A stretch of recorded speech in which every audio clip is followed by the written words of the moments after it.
Pregnant nurse बहू। सुषमा की बहू विनीता एक हॉस्पिटल में नर्स थी, लेकिन उसे डॉक्टर से भी ज्यादा नॉलेज थी। हॉस्पिटल में सब विनीता की तारीफ किया करते थे। सुषमा का बेटा यानी कि अंकित अपनी बीवी विनीता से बहुत प्यार करता था और उसे अपनी पत्नी की काबिलियत पर बहुत भरोसा था।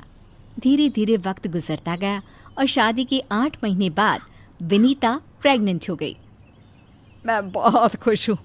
मेरा इकलौता बेटा है और अब इसका बच्चा इस दुनिया में आएगा।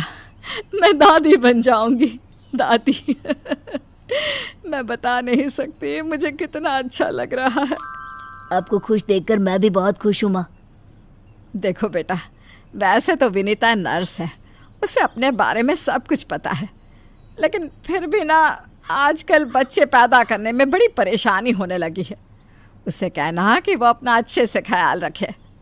अरे माँ, आप है ना, आपके रहते हमें चिंता करने की क्या ज़रूरत है।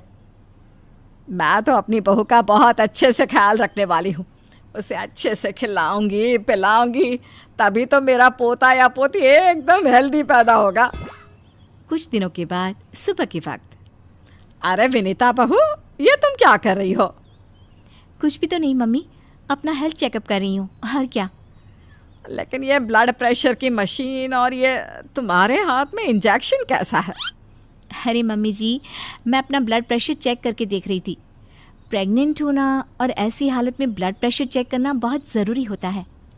लेकिन बेटा, इन सब कामों के लिए तुम्हें डॉक्टर के पास जाना चाहिए। अपना चेकअप खुद करने की क्या ज़रूरत है? और ये इंजेक्शन किस लिए लाई हो? मम्मी जी, इससे मैं अपना ब्लड सैंपल लूँगी और हॉस्पिटल में जाकर अपना ब्लड चेक करवा लूँगी। अरे ऐसा भी कोई करता है भला? अपने खुद के हाथ से खुद का ब्लड सैंपल भी कोई निकालता है क्या? मम्मी जी, ये मेरा रोज़ का काम है, इसमें क्या है? मैं जब खुद से ये सब कर सकती हूँ तो किसी और से क्यों करवाऊँ? अच्छा ठीक है, जैसा तुम्हें सही लगे। कुछ दिनों के बाद सुषमा अपनी बहू को फिर से इंजेक्शन लगाते हुए देखती है और अंकित भी उस वक्त वहीं पर था। अरे विनीता, ये तुम क्या कर रही हो? तुम प्रेग्नेंट हो, इस तरह खुद को इंजेक्शन लगाने की क्या ज़रूरत है? अब तू ही समझा बेटा। पिछली बार भी अपना ब्लड सैंपल खुद ही कलेक्ट कर रही थी, तब भी मैंने इसे समझाने की कोशिश की थी, लेकिन ये तो मेरी बात सुनती ही नहीं। अरे मम्मी जी, मैंने पहले भी कहा था ना, बड़े हॉस्पिटल में नर्स हूँ मैं, और क्या करना है क्या नहीं मुझे अच्छी तरह पता है। हाँ, लेकिन तुम खुद को इंजेक्शन क्यों लगा रही हो? अरे इंजेक्शन नहीं है, प्रेगनेंसी में कुछ वैक्सीन लगवाने होते हैं, बस वही लगा रही हूँ, और क्या। और फिर एक दिन रात को अचानक विनीता की तबीयत खराब हो जाती है। क्या हुआ विनीता? तुम ठीक तो हो? तुम तो खुद अपना इतना ख्याल रखती हो, तुम्हारी तबीयत कैसे बिगड़ गई? पता नहीं अंकित, ऐसा लग रहा है कि वीकनेस हो रही है, बहुत कमज़ोर सा महसूस कर रही हूँ पिछले कुछ दिनों से। तुमने तो अपना ब्लड सैंपल दिया था ना हॉस्पिटल में, उसकी रिपोर्ट आई या नहीं? कल सुबह ही आ जाएगी, तब सब कुछ पता चल जाएगा। अगले दिन सुबह के वक्त। विनीता, तुम्हारी ब्लड रिपोर्ट तो आ चुकी है। तुम्हारी बॉडी में तो आयरन की बहुत कमी है, देखो तो ज़रा। अरे हाँ, इसके हिसाब से तो मुझे ब्लड चढ़ाना चाहिए, वरना डिलीवरी के वक्त बच्चे को प्रॉब्लम हो सकती है। मैं एक काम करती हूँ, ब्लड चढ़वा लेती हूँ। ऐसा कैसे ब्लड चढ़वा लेती हूँ?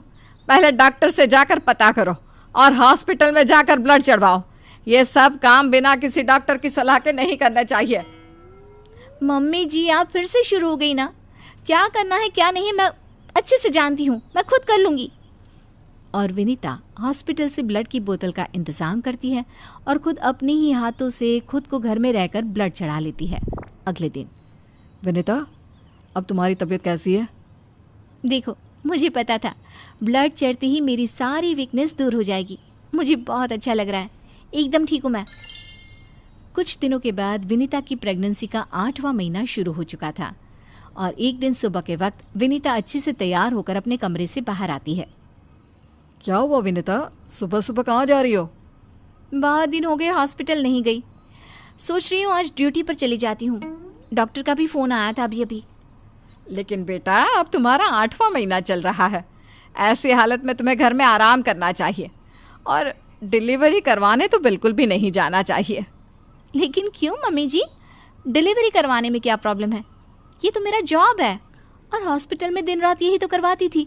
आपने कहा कुछ दिन काम पर मत जाओ, इसलिए नहीं गई। हाँ मम्मी, वैसे विनीता ठीक ही तो कह रही है, उसका रोज़ का काम है ना ये। तुम आजकल के बच्चे ना कुछ नहीं समझते। अरे तुम्हें वैसे तो सब पता है, लेकिन शायद ये नहीं पता कि इस हालत में अगर तुम डिलीवरी करवाने आई औरतों को देखोगी तो तुम्हारी सेहत पर बुरा असर पड़ेगा। अरे मम्मी, ऐसा भी कुछ होता है क्या?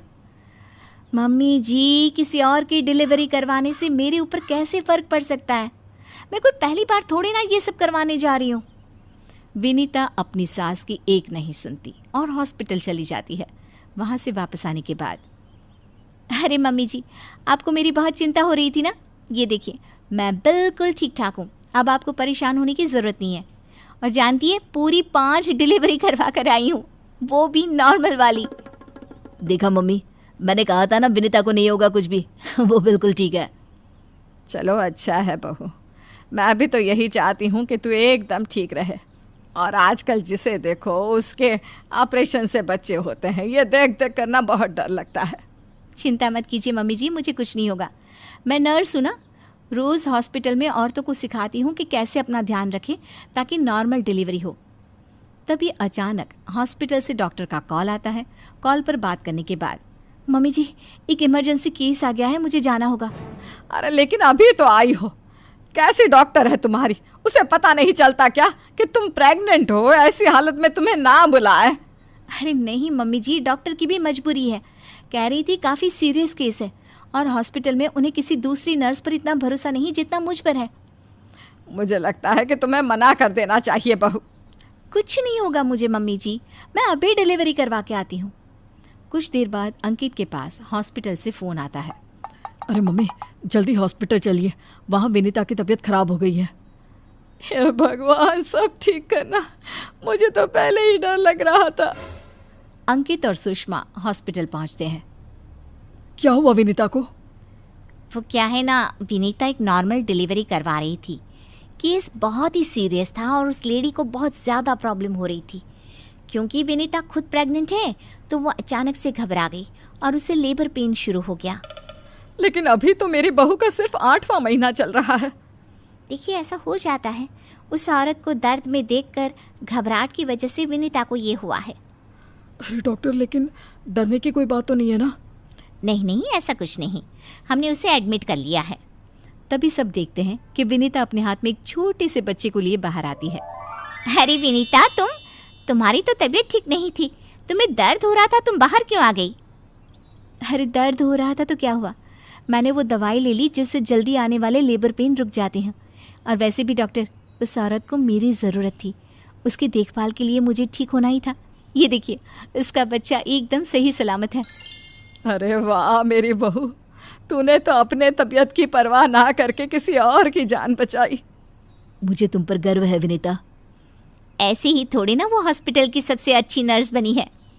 मैंने कहा था ना मम्मी जी, मैं नर्स हूँ, मुझे अपने से पहले दूसरों की तकलीफ़ दिखाई देती है और मैं पहले अपने मरीज़ों की जान बचाती हूँ, फिर खुद की।